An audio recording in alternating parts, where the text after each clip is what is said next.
All right, well, welcome back, and I hope that you enjoyed what you could out of the Olivia Rondeau chat. I don't think I'm going to keep the interview up on YouTube. I've downloaded it, I've put it up on BitChute. There were too many glitches. In fact, we probably would have gone on for another 15 minutes, but it was just too distracting. The volume issues, there were people in the chat wondering what was going on. So, too bad. And I apologized to her, but unfortunately, it didn't really go quite as smoothly as one would wish. So we're going to talk a little bit more about the Mueller probe and the reaction from media figures and from other politicians who are basically trying to make a lot of hay out of it. And the fact is that even he's not my congressman, but a congressman from the area, Tim Ryan, went on the news a couple days ago and tried to make the case that Donald Trump had basically deceived the nation and that it was worth having him removed from. Well, he didn't actually call for impeachment. And a lot of people are not calling for impeachment if they're in the Democratic Party, but they would like to because they feel that there is nothing else that's going to stop the Trump administration until the election. And in fact, I would say a lot of them are nervous that the Trump election campaign in 2020 will be even harder to stop than the one in 2016. And the reason is that it seems that they put as many obstacles as they can in front of him, whether it's court orders, whether it's these investigations, whether it's the media. You can also talk about some of the subversives within the government. And I call them subversives because that's what they're trying to do. Okay, this isn't a loaded term when that's actually what people are trying to do. If you have people within the government, they're trying to subvert the actual government functions, then yeah, that's called subversion. There's no other word for that. I mean, there's probably other words for that, but they're probably even worse than subversion. So I'm going to read to you some of the Mueller report. It's the Hard Bastard channel. They do a lot of more in-depth reporting on it, and he does much longer streams. And you should probably check him out. In fact, I think his stream is going to be starting in like 20 minutes or so. So, bear that in mind. I'm going to pimp a friend of mine's channel. But the Mueller report, if you want to go through the entire thing, I have it here. It's on dig.com, which is not bad. But, of course, this is the redacted report. I don't have the full report because I'm not Jerry Nadler. But how much more can he learn if he was to get the full report? I mean, who really knows? But if you want, you can read through the report. And I think most people will probably just look for things in the report that agree with their point of view. Ultimately, however, what really matters is the conclusion that the Justice Department made out of the report. And in reality, there's no other way to interpret it other than to accept the fact that, first of all, there was no collusion. Okay, people can stop with the speculation of it. Now, if people want to continue, it's the same thing that happened after 9/11 with the 9/11 Truth Movement. Okay, the 9/11 Truth Movement came up with a lot of very colorful theories about what happened to the Twin Towers and why didn't the steel melt, or why did the steel melt due to jet fuel and things like that. All of them very interesting ones, but the reality is that they could never get their hands on actual evidence showing who actually did do what happened on 9/11 as opposed to trying to debunk what was the official story. It's very easy to debunk an official story based on conjecture and issues that you see with it. The Warren report of the JFK assassination, for example, was kind of ridiculous. If you look at it, that there would be a lone shooter who was able to lean out of the Texas Book Depository and kill JFK. It is kind of stupid, but then you get into some of the conspiracy theories. I personally, I'm not against considering conspiracy theories. I believe some of those theories were more much more plausible than the Warren report. You know, for example, the idea that Sam Giancana and Santo Traficante, the two mob bosses, that they would bump off Kennedy. It's very believable, of course, because of course Lee Harvey Oswald was, of course. Sorry, I had to say that because I kept saying of course. Hopefully it's on my system, but Lee Harvey Oswald was murdered by Jack Ruby, who was a mafia associate. Okay, so there you have at least some tangible thread that goes between the JFK assassination and the mafia. Okay, of course, and there's a motive in play because yes, JFK tried to fuck the mafia, and boy did they show him, according to that theory. But this is a page that comes from Volume 2 concerning obstruction of justice. So they went through a number of the scenarios where obstruction of justice could have come up within the scope of the investigation. And it says, this is on page, it would be page 7 of Volume 2.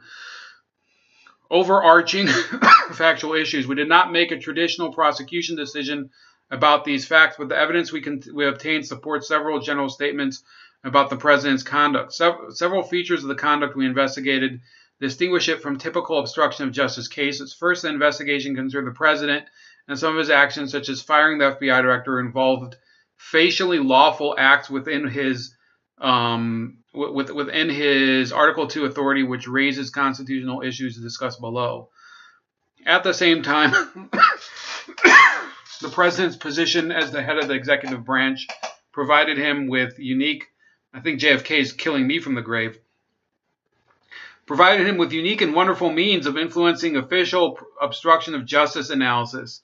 Second, unlike cases in which a subject engages in obstruction of justice to cover up a crime, the evidence we obtained did not establish that the president was involved in an underlying crime related to Russian election interference. Although the obstruction statutes do not require proof of such a crime, the absence of that evidence affects the analysis of the president's intent and requires consideration of other possible motives for his conduct. Third, many of the president's acts directed at witnesses, including discouragement of cooperation with the government and suggestions of possible future pardons, took place in public view. That circumstance is unusual, but no principle of law excludes public acts from the reach of the obstruction laws. If the likely effect of public acts is to influence witnesses or alter their testimony, the harm to the justice system's integrity is the same. Although the series of events we investigated involved discrete acts, the overall pattern of the president's conduct toward this investigation can shed light on the nature of the president's acts and the inferences that can be drawn about his intent. In particular, the actions we investigated can be divided into two phases, reflecting a possible shift in the president's motives. The first phase covered the period from the president's first interactions with Comey through the president's firing of Comey. During that time, the president had been repeatedly told he was not personally under investigation. Soon after the firing of Comey and the appointment of the special counsel, however, the president became aware that his own conduct was being investigated in an obstruction of justice inquiry. So that is very strange. He was never under investigation for collusion with Russia, but suddenly, after firing James Comey, he was under investigation for obstruction of justice. So there never was an actual credible tie between Donald Trump and collusion with Russia, which is really what the whole public perception was of this investigation for the past 2 years. That's a very important thing. Let me just see here. I need to text this person. Sorry, guys. It's a pretty shitty day, I know. Shitty day for Bold Like a Leopard. That last I hope you guys were able to enjoy some of the last live stream, but personally the glitches were just too many. I had to stop it, and I couldn't concentrate at all. I couldn't hear. So, maybe one day, as I said at the beginning, some of you weren't here at the beginning of this stream, but the Olivia Rondo stream will be on BitChute, and I will likely just take it off of YouTube. So if you feel that you want to watch it, you can look it up on BitChute. Sorry, but it's the best I could do. I don't think it really, I don't think it helps to have it up and people will be like, hey, can't hear shit.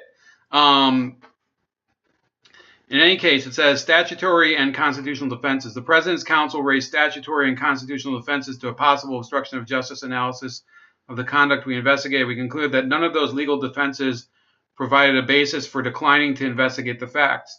So this goes into some of the issues where, what's the power of the president? Can he? It says, so here's the conclusion. Because we determined not to make a traditional prosecutorial judgment, we did not draw ultimate conclusions about the president's conduct. The evidence we obtained about the president's actions and intent present difficult issues that would need to be resolved if we were making a traditional prosecutorial judgment. At the same time, if we had confidence after a thorough investigation of the facts that the president clearly did not commit obstruction of justice, we would so state. Based on the facts and the applicable legal standards, we are unable to reach that judgment. Accordingly, while this report does not conclude that the president committed a crime, it also does not exonerate him. And that is where people are focusing right now. And then they go through a lot of the definitions. And, this is a legal document. So I'm not going to spend this entire stream talking about this legal document. But you have some people are using this and trying to milk their last seconds of relevance. And Max Boot, for example, who's just this complete and total idiot, and he's now suddenly become the paragon of morality. And he says here, this is April 22nd, which is today, saying, having declared the Republican Party to be morally bankrupt last month, after 90% of GOP lawmakers voted to approve President Trump's unconstitutional state of emergency, I am not remotely surprised by the party's dishonorable and dishonest reaction to special counsel Robert S. Mueller III's report, but I am nevertheless dismayed and disgusted that a once great party to which I belonged for most of my life could become a handmaid into foreign attacks on the United States and blatant lawbreaking by the president. So he's blatantly saying that despite the fact that the report does not establish that there was any collusion between a single American, never mind a person who was connected to the Trump campaign, but any American, period, he still thinks that the Republican Party is carrying water for Russia. Do you understand what that means? These are people who, this is something I wanted to get into on Friday, and I didn't get a chance because I didn't have time. But I have a little time today, and we'll go through it. Okay, the Never Trump movement, which is made up mostly of defense hawks. Sorry, I probably just split some of your eardrums, but the Never Trump movement is made up of basically people who are in love with the surveillance state. They're in love with this narrative that the U.S. should be the world police. They're in love with the deep state, which is part, the surveillance state goes hand in hand with that. They're in love with, lobbyists. They're in love with corporate America. Those are the people that make up the Never Trump movement. And those people built on the reputation of Robert Mueller, who was, by the way, appointed by President Bush. They built on his reputation to legitimize his investigation for the past 2 years, rather than on actual underlying crimes. Let me see here. Willman is talking about. You guys talking about getting drunk or something? Let me see here. Hard to follow your conversations in the chat, but the fact is that they had the guy that they wanted for 2 years, and he didn't deliver. And Robert Mueller did write, or Robert Mueller and his group of stooges, they basically wrote this report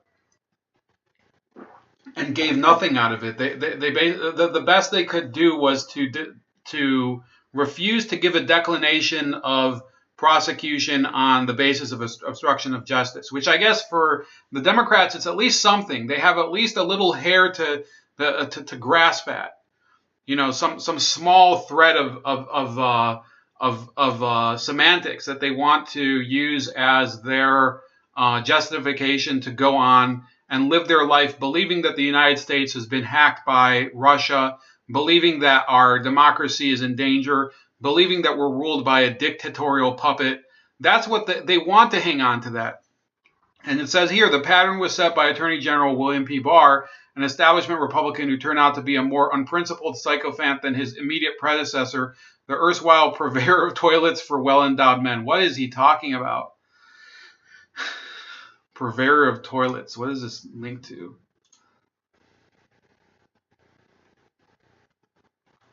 I think he's talking about Matt Whitaker, not Jeff Sessions. But it doesn't matter. You know, these people they can't be satisfied. But let's keep reading here.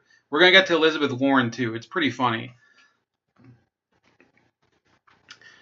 Barr released his own summary of the Mueller report, which was highly favorable to the president and highly misleading. He then held a news conference to claim that Trump had been cleared on both obstruction of justice and collusion with Russia. Anyone who has actually read the 448-page report knows that neither of those things is true. Mueller uncovered not only extensive connections between the Trump campaign and Russia, but also extensive evidence of lying and obstruction of justice by the president. As former Attorney General Eric Holder noted, any competent public corruption prosecutor would bring obstruction charges against Trump and win.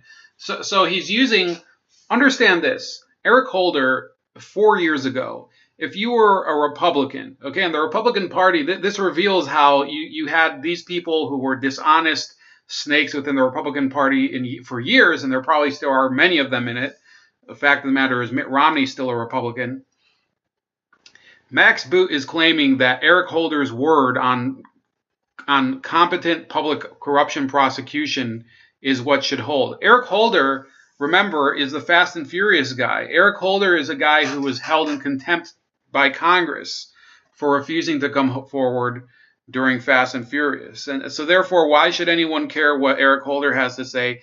And by the way, Eric Holder has become basically an activist since he's left office. He was even considered at one point a candidate to enter the 2020 race. So that's what she's worth. Gurky says, I'm being prevented from commenting here. I don't know what the hell's going on.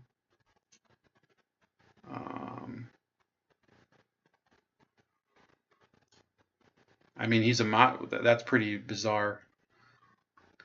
Yeah, there's some weird shenanigans going on with this channel. By the way, like the video, like the video while you still can, because you know, in any case, there's a lot of videos that I put out that they seem to have a view ceiling. You know, they have overwhelmingly, for example, you know, I'm not going to brag, but you know, they have only likes and no dislikes. So let's say 14 likes and 0 dislikes. And then they reach a certain limit of views and nobody sees it. Well, why would YouTube stop showing it to interested viewers if there's 0 dislikes? I mean, why would it be objectionable? If it was objectionable, you'd be seeing a lot more dislikes on this video. You'd see much more reporting of these videos. And I try to do my best not to just, you know, attack people directly. So I'm sorry, but I think that this channel's views are being held down, and I think that even when you guys press the like button, which you should be doing right now, but even when you do it, it doesn't really affect it, because the fact is that you are seeing, obviously there's crazy shit happening in the chat with Larry. Before that, it was happening with Ryu for some reason, even though Ryu does push the boundaries whenever he's on it. But, you know, I think YouTube has basically become the no fun tube. But you know, they used to say that about the NFL. NFL stands for No Fun League. So yeah, please like the video though, because at least I can say that there is a good ratio there. So it says, yet the president's cultists reacted as if the special counsel had anointed him as the second coming of honest Abe Lincoln. Trump's clean, blared the front page of Rupert Murdoch's New York Post. No crimes committed, Dem hoax destroyed. Try as he did to find a crime regarding Russia or obstruction of justice, Mr. Mueller found nothing to prosecute, wrote the editorial board of Murdoch's Wall Street Journal. The witch hunt is officially over. The Mueller report is out, and the President of the United States has been totally and completely vindicated, said Sean Hannity on Murdoch's Fox News. So notice what they do here. Nobody ever calls it Carlos Slim's New York Times. Nobody, if you're talking about people this guy's writing for the Washington Post, which is really, it's Jeff Bezos' Washington Post. Okay, so there's a double standard right there. Nobody talks about NBC being Comcast's NBC or CBS being Les Moonves' CBS. And by the way, it isn't Murdoch's anymore, by the way. Fox News is now owned, ding, ding, ding, by Disney. By Disney, the same people that own ABC. So who the hell is he kidding? Who the hell is he kidding indeed? These people, they don't have any integrity. It's not Murdoch's newspaper anymore. Or sorry, it's not his TV station. And by the way, Fox News isn't even that good. And there's plenty of people who believed in Donald Trump's innocence the entire time, and they don't even like Donald Trump. Okay, I would say I certainly lean towards Donald Trump, but you know, there's plenty. If you follow the channel, I've criticized him certainly many times. Lennon McCarthy definitely remembers. So Larry Gerke's been following my channel since probably 2017, I'd say.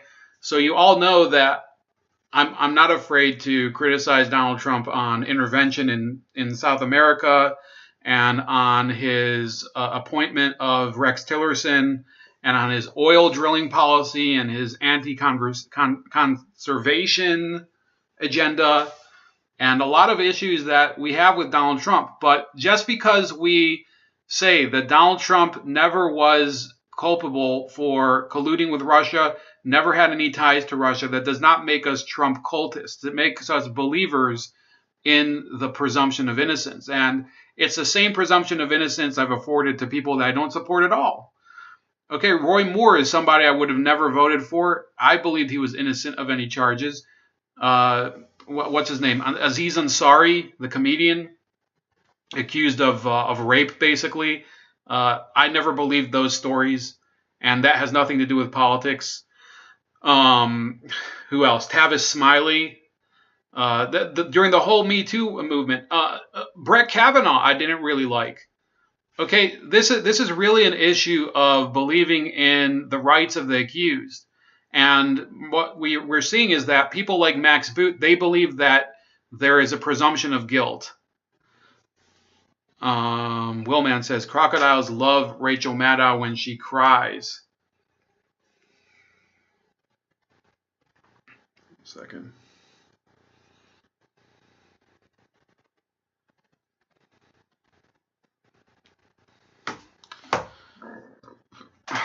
So we have here Republican paladins agreed. Democrats want to keep searching for imaginary evidence that supports their claims, but it's simply not there. House Minority Leader Kevin McCarthy, of Republican of California, said, "I think Trump has every right to feel good about what we've heard today." Senate Majority Leader Mitch McConnell said, "Want to know the definition of chutzpah? Many on the right demanded that." So now he's sounding like Alan Dershowitz. Chutzpah. Many on the right demanded that Democrats and the media apologize for casting aspersions on Trump's good name. The Mueller report, Tucker Carlson said, is the single most humiliating thing that has ever happened to the White House press corps in the history of this country. In truth, as Anna Debenko documented in the New York Times, the Mueller report was the media's finest hour. Mueller confirmed scoop after scoop about the Russian investigation, while exposing some of the hoaxes peddled by the president's lickspittles, such as the bogus claims that Democratic emails were leaked not by Russian hackers, but by murdered Democratic National Committee employee Seth Rich, or that the investigation of Trump was triggered by the Clinton-funded Steele dossier. So, what he's trying to claim now is that the Mueller report confirmed that the emails were not leaked by Seth Rich, but there's nothing to be found about that. In fact, let's do a search here. Let me see. Is there a search bar here?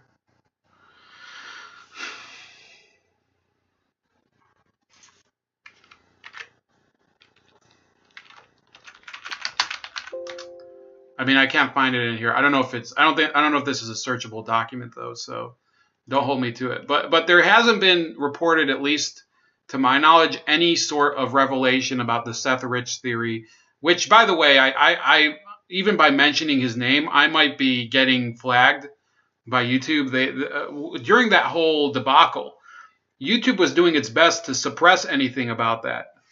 Let me see here. Yeah, I don't know what the hell's happening, Larry. So let me refresh here. Sorry about that. I'm not doing anything on my end, so sorry if you're not able to comment. But you know, maybe the things you're saying ought not be said. I don't know. I'm just kidding. By the way, I'm always happy to hear from Larry Gerke. So just so anybody, you know, me and Larry, I think we used to watch the same channel, so I'm glad he's still watching mine. Ironically, the conservative conceit that Mueller had vindicated Trump was undercut by, of all people, Trump himself. The president went on an extended Twitter rant against the crazy Mueller report, which he claimed had been written by 18 angry Democrat Trump haters and was full of fabricated and totally untrue statements. People who have genuinely been exonerated don't usually attack the exonerators. Virtually the only elected Republican to express the appropriate level of outrage was Senator Mitt Romney, Republican of Utah.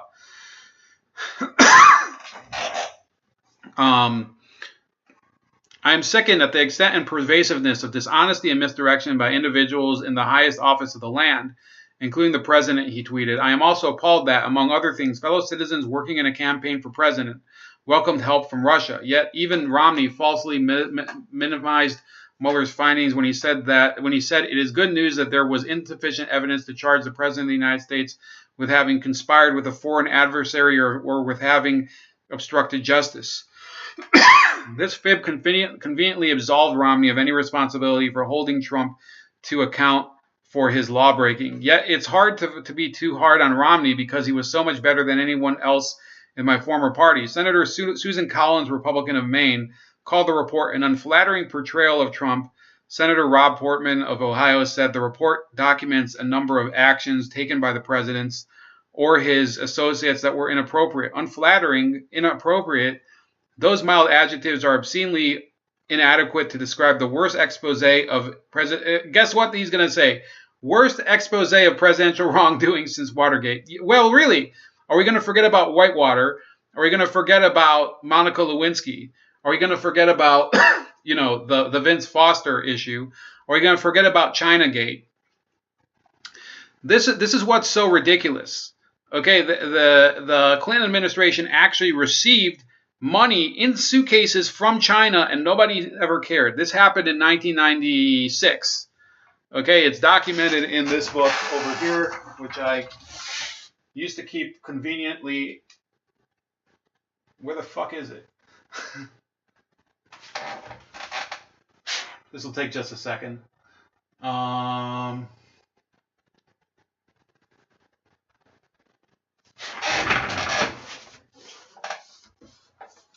No, not this one.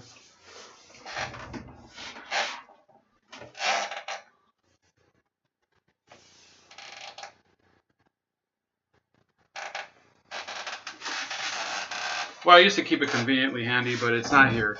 So, I think it was called Year of the Dragon. So, 1 second, I'll find it.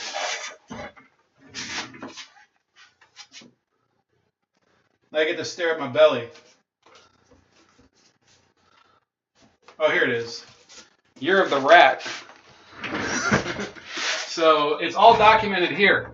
And they probably think I'm trying to make National Socialist Cup. Yeah, I don't know what the hell Larry Gerke is doing.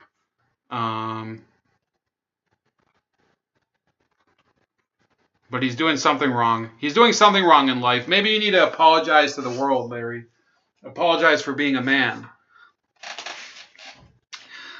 The prize for political pusillanimity goes yet again to Senator Marco Rubio of Florida, whose statement focused entirely on Russia's attack on the United States without a word about what Mueller had revealed about Trump. But hey, at least he didn't say there's nothing wrong with taking information from Russians. Those were the words of Trump's attorney, Rudolph W. Giuliani, a once respected Republican. This is how morally bankrupt people talk. If a latter-day Diogenes were wandering around Washington, lamp in hand, looking for an honest Republican, well, he would be in for a long walk. So these are the idiots that are writing for the Washington Post. And it's not going to change anytime soon. Many people expected that once the Mueller report came out and there would be no revelation of collusion, that some of these people would at least find some sort of measure of humility and slink back to the disgusting cesspool where they came from. But it just isn't happening. And in fact, the corporate media is enabling them. You have here, I'm not going to read it, but you have CNN reporter Brian Stelter says, press can lead the way to decency in the age of Trump. And he even said that there's no conspiracy found in the Mueller report, he admitted, but there's no integrity either. If we're going to start making moral judgments about everybody in public office, we're going to have nobody in public office, says Giuliani. We can do better than that, Stelter snapped back. Journalists can help lead the way by talking about morality and ethics. He took a deep sigh. If the people in charge aren't. Let's play that. I saw it earlier. Pay attention to the big lies. I know some folks are exhausted by the daily deceptions, the small lies from Trump world. But Trump and his allies are telling big lies. Right now, the most popular one is no obstruction at all. The attempts to obstruct are screaming off the page. I guess my point is, there's no conspiracy found in the Mueller report, but there's no integrity either. So what's the role of the press in this broken environment? In part, our role is to keep collecting facts, all of the facts, so that citizens can make up their own minds.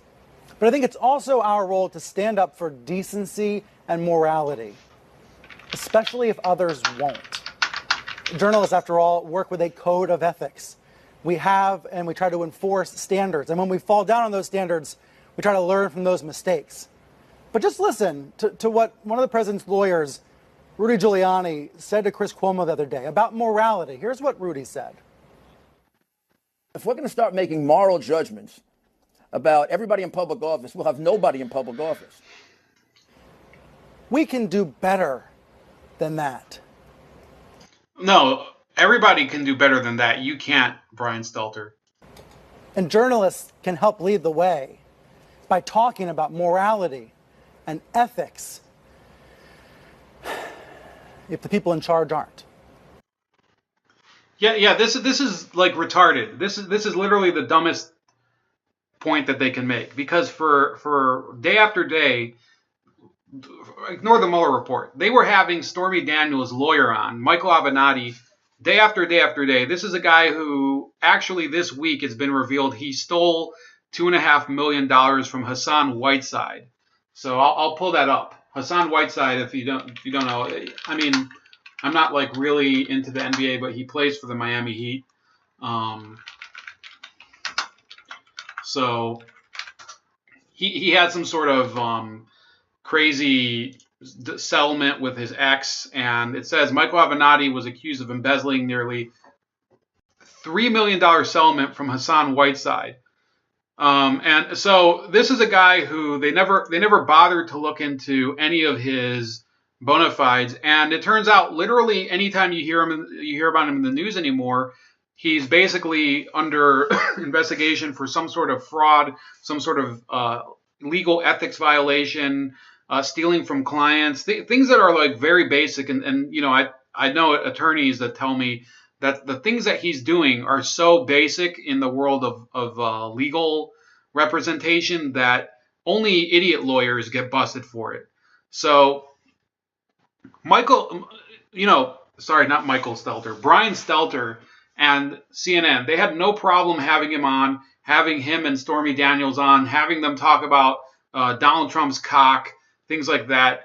They led the way for 2.5 years talking about that type of stuff. They never talked about some of the environmental issues that are going on in terms, you know, I personally care more about conservation than climate change bullshit. So, some of this drilling in the Alaska Wildlife Refuge, some of the issues in terms of, Jeff Sessions and his obsession with weed, things that are actually problems that people would have with the Trump administration, and therefore they have, in the opinion of many people, lost any effective moral high ground when it comes to talking about Donald Trump. Now, there are people, we alluded to it in the last broadcast. Tulsi Gabbard, she makes very, pointed and logical criticisms of the Trump administration. She is more non-interventionist than the Trump administration. That's one area where I'd probably, I think that she's a good foil for Donald Trump.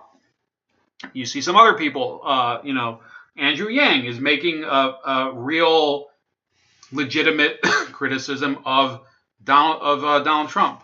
You have to say his name in a high pitched. Yeah, exactly. I love that when he's Brian Stelter. I mean, I need to see some of his dialogue. Maybe one day we'll do it. There's not enough time today. I do want to go somewhere, but yeah, I definitely love the Brian Stelter voice. And everybody does it differently. I know Alex Jones does it pretty funny too. Is Arjun Sinha here? Because I can't see his name in the live chat. So I think I'm not seeing everybody in the live chat either. That's pretty worrying. I see Impacts, I see Lennon, I see Will, I see Gurky. Anyway, everybody hit the like button. Everybody hit the like button while you still can. While you still can. Now you have NBC News is saying on impeachment, Warren just stole the show from her dodging Democratic rivals. It says this Massachusetts senator's forceful call to begin the process of removing Trump set her apart from the crowded primary field. And this is from April 20th. It says, nevertheless, she insisted because, of course, a couple of years ago, they magnified the importance of, she got onto the lectern and she started lecturing people about, I think it was Jeff Sessions when he was being nominated. And she started reading this quote from Coretta Scott King. And basically, Mitch McConnell shut her down and said, nevertheless, she persisted. So it stuck with her. And the fact is that she didn't say anything important and it wouldn't have changed anything. We have Reverend Starkiller back, although his new name is King Lobster. I don't know why he doesn't use the Reverend Starkiller thing anymore, but he's always welcome back.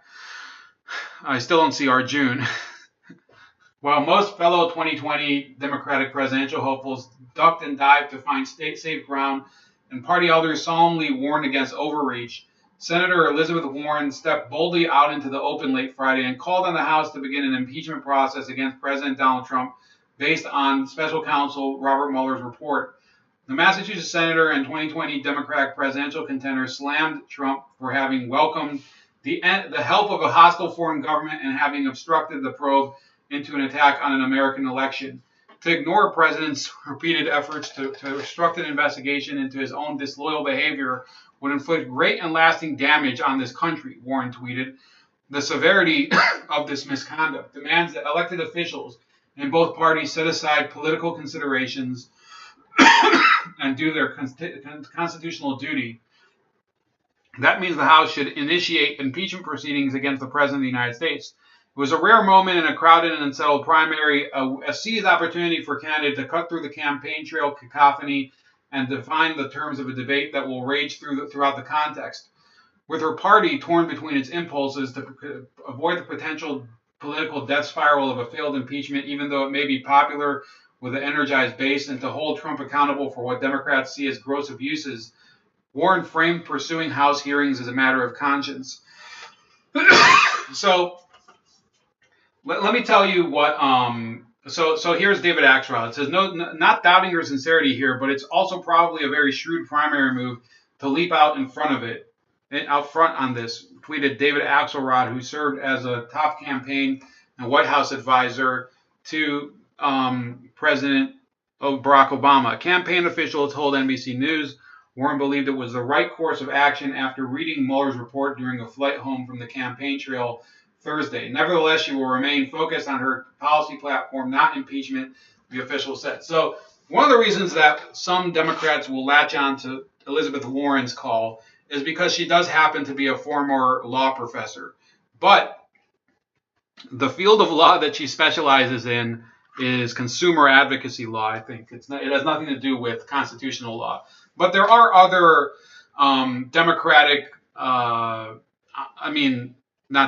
are other people who were part of that law school faculty, Harvard Law, that are very, very big supporters of impeachment. There's Lawrence Tribe, who apparently thought that you could annul Trump's presidency back in 2017. I think he said in 2017 that there was hope that Trump's presidency could be annulled and Hillary Clinton could be installed that same year. No, that didn't end up happening, obviously.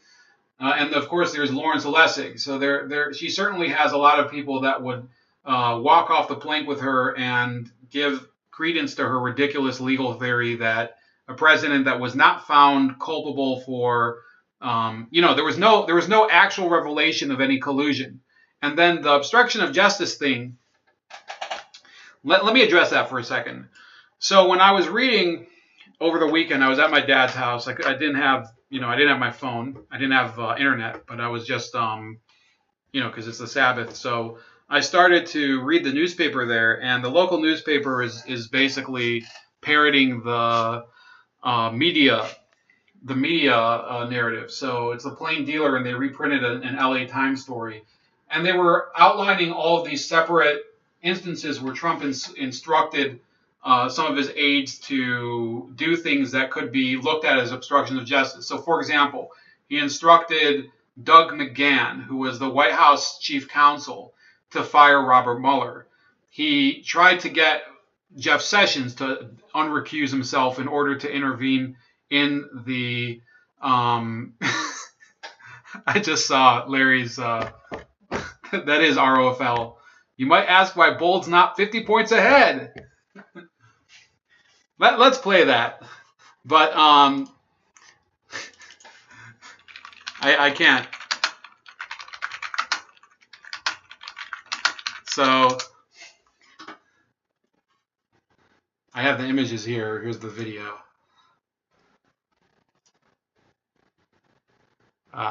Washington Post. What the fuck? Should be on YouTube. Thanks for distracting me, you assholes. Here we go. This should work. And bargain collectively.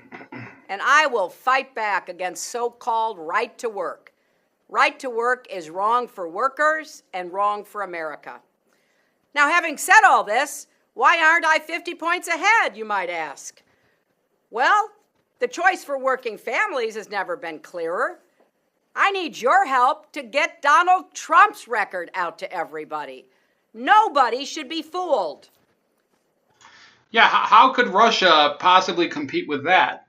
I mean, it's clear that she obviously should have won the election just based on that video, right? Obviously, Bold is 100% popular. Look, if you look at my video like and dislike ratio, there's almost never any dislikes. so I mean, who could disagree? I mean, you guys are making me look retarded, but or am I making myself look retarded by responding to you? It says, and yet calling for the removal of a president, especially when so many other Democrats are reluctant to do so. Shortly before Warren issued her statement, fellow senator and 2020 hopeful Amy Klobuchar said, I think you've seen all the senators are very cautious about talking about this because we would be the jury if there was any kind of action brought over from the House. Isn't a particularly forgettable act. Adam Green, co-founder of the Progressive Change Campaign Committee, which has endorsed Warren, said the political left is outraged over the handling of the Mueller report by Attorney General William Barr and the response by the White House. Warren's move could help her capitalize on that energy at a time when several of her rivals have been garnering more attention, as well as bigger fundraising hauls and higher poll numbers in the early months of the primary campaign. if you think about the oxygen that is now in the room for the entire Russia Mueller impeachment swirl of stuff for weeks or months, every time someone comes out publicly and agrees that we need to begin impeachment hearings, people remember that Elizabeth Warren is the presidential candidate that got that started. So, going back to the underlying allegation of obstruction, which is really the only tangible thread left in the Mueller investigation. And Mueller, by the way, can't indict anybody left because he's done. The office of the special counsel has been disbanded. So there's nowhere that this could actually go. And what this really looks like is that in the next year and a half, what the Democrats are basically trying to do is to distract from the fact that they don't necessarily have a coherent strategy. They don't have a real common goal because they have such different standpoints as far as the economy, as far as reparations, as far as healthcare, as far as student loans, as far as taxation. So instead of focusing on trying to get a consistent strategy on any of those issues, they're going to focus on Donald Trump and impeachment for the next year and a half. Well, guess what? There's no chance of impeachment in the next year and a half, both because the Democrats might not have enough votes in the House. Even though they control the House, they might not have enough votes for it. And then once it reaches the Senate, by the way, an impeachment proceeding might bring out things that the Democrats don't want revealed. The Republicans might be able to reveal things that are damaging to the Democrats as well. Damaging to people like Dianne Feinstein, damaging to people like Adam Schiff. So these deliberations and investigations and things like that over the next few weeks, I do believe that what Donald Trump is going to be doing through FISA declassifications, which I've seen reports on that he's going to do, those types of things are not going to bode well for the Democratic Party because the fact is that they don't have the facts on their side. Okay, Donald Trump telling Don McGahn to fire Robert Mueller, and then Don McGahn turning around and saying, no, I'm not going to do it. That's not obstruction of justice. Even if Don McGahn had gone over to the Office of Special Counsel and said, listen, I'm delivering an order from the president. You are now fired. You are dismissed. That doesn't necessarily come to obstruction of justice. Now, it would have been much harder for Trump to weather that storm than it is now, because the fact is that Mueller did deliver his report. A lot of people are finally saying, well, look, I trusted the judgment of Robert Mueller for the past 2 years, and now what am I supposed to say? He didn't deliver any indictments. You don't have anywhere to go with this. So the Democrats are basically scraping the bottom of the barrel. And in many cases, the things that they're going to be talking about aren't going to help with their campaign pitch. What was that commercial? I stayed at a Holiday Inn last night.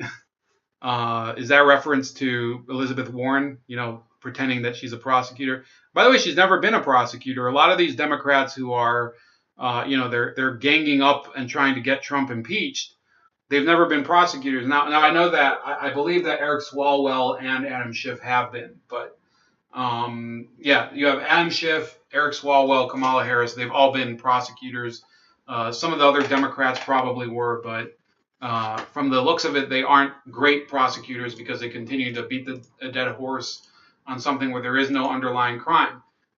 And Elizabeth Warren trying to keep this alive, keep this zombie of a case alive. I'll tell you what, in the long term, it's not going to help her. There are plenty of progressives that are tired of the Trump Russia myth. They are willing to move on.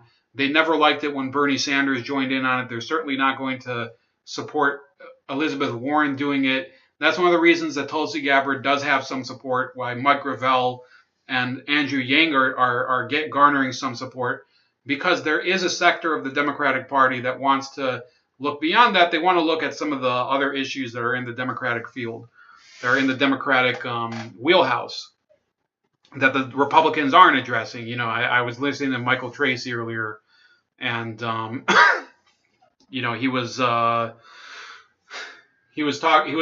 Jamal Thomas's show, and Tracy was basically saying that a lot of the issues that Bernie Sanders would be running on would be addressing certain gaps that Trump hasn't addressed in their mind. But the fact of the matter is, I don't think that Bernie Sanders will be able to escape from the Russiagate issue, because a lot of the Democrats are holding a grudge against him for 2016. Some of them even believe he was complicit in Russiagate, because they believe that not only was Trump controlled by Russia, but in fact, Bernie might have been controlled by Russia. So they believe anybody that was anti-Hillary at any point was a Russian troll, a Russian bot, some sort of pawn of the Kremlin.